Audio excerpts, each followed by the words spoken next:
BJP की UP में bumper जीत ने विपक्ष को जहां बैकफुट पर ढकेल दिया है, वहीं राजनीति के जानकार ये गुड़ा भाग करने में जुटे हैं कि आखिर बाजी पलट कैसे गई।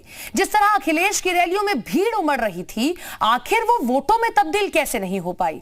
तो इसकी वजह बने बीजेपी के ये 5 पांडव, जो हम आपको अपनी इस रिपोर्ट में दिखाने जा रहे हैं, जिन्होंने अपनी रणनीति से योगी की वापसी में एक बड़ी भूमिका पर्दे के पीछे से निभाई है।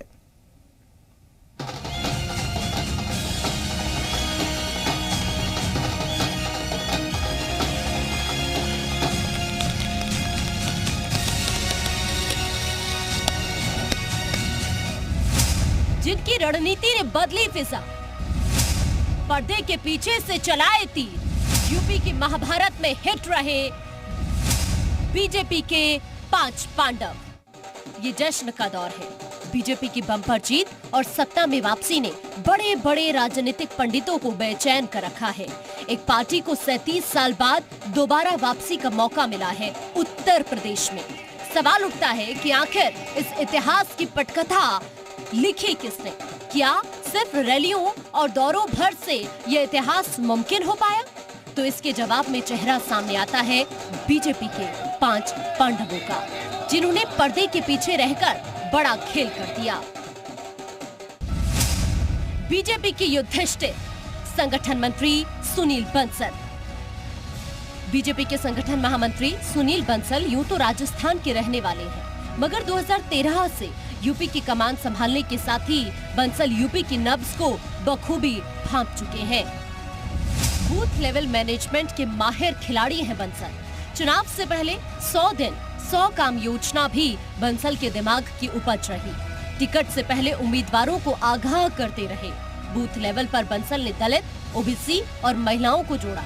इनको मैनेज करने के लिए विस्तारक नियुक्त किए। नतीजा ये रहा कि जिन प्रत्याशियों के नाम के ऐलान में देरी हुई, वहां भी विस्तारकों ने इतना काम कर दिया था कि प्रत्याशी के ऐलान के साथ ही वहां बीजेपी को लीड मिल गई। बीजेपी के भील केंद्रीय मंत्री संजीव बालियान। यूपी की महाभारत में किसान आंदोलन एक बड़ा फैक्टर था। जाट नाराज थे। ऊपर से हाथरस में जब आरएलडी प्रमुख जयंत चौधरी को लाठी मारी गई, उसके बाद माहौल और ज्यादा बिगड़ गया। बीजेपी के लिए इसके लिए भीम सी छवि रखने वाले एक बड़े सियासी योद्धा की जरूरत पड़ी और जिम्मेदारी दी गई संजीव बालियान को। जिम्मेदारी मिलते ही संजीव बालियान ने पश्चिमी यूपी की 136 सीटों को टारगेट पर लिया। चुनाव से ठीक पहले 25 जनवरी को 50 प्रमुख जाट नेताओं की अमित शाह से बैठक कराई। सैकड़ों छोटी छोटी बैठकें की और जाट नेताओं को भरोसे में लिया।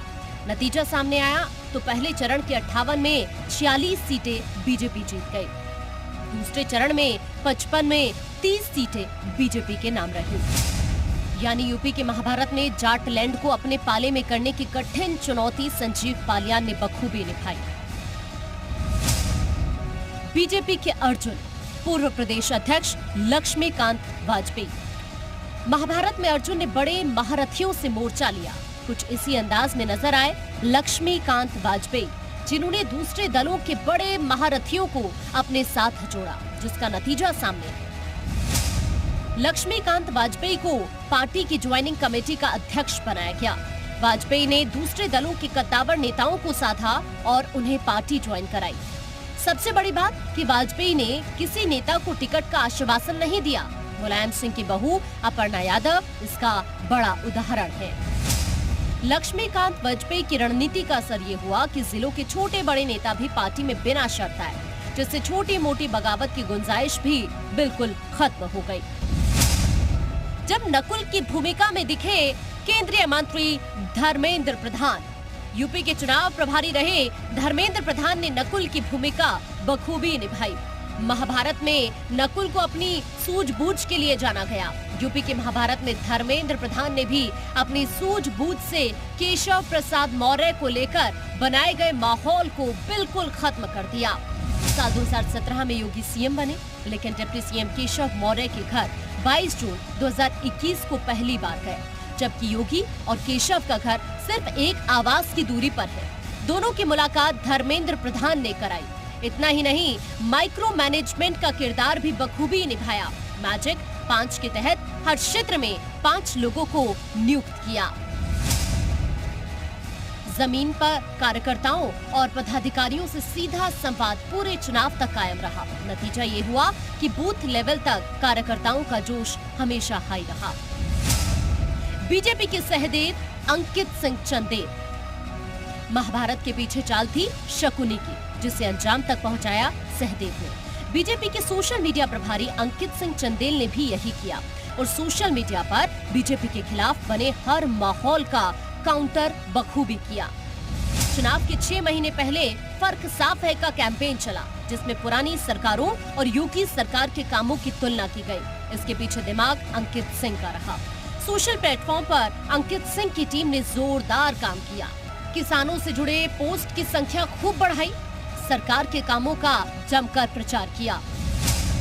नतीजा ये हुआ कि विपक्ष ने सोशल मीडिया के जरिए जहां भी सरकार को घेरने की कोशिश की, उसके काउंटर में बीजेपी की सोशल मीडिया टीम ने पोस्ट की बरसात कर दी। कुल मिलाकर इस चुनाव में जितना बड़ा रोल बड़े नेताओं का रहा, उससे कहीं कम योगदान पर्दे के पीछे रहकर खामोशी से काम करने वालों का भी नहीं रहा। नतीजा, रणनीति के मामले में बीजेपी पूरे चुनाव में विपक्ष से 100 कदम आगे रही। नतीजा ऐतिहासिक जीत के तौर पर सामने आया। अंबुजेश कुमार के साथ ब्यूरो रिपोर्ट, जी मीडिया।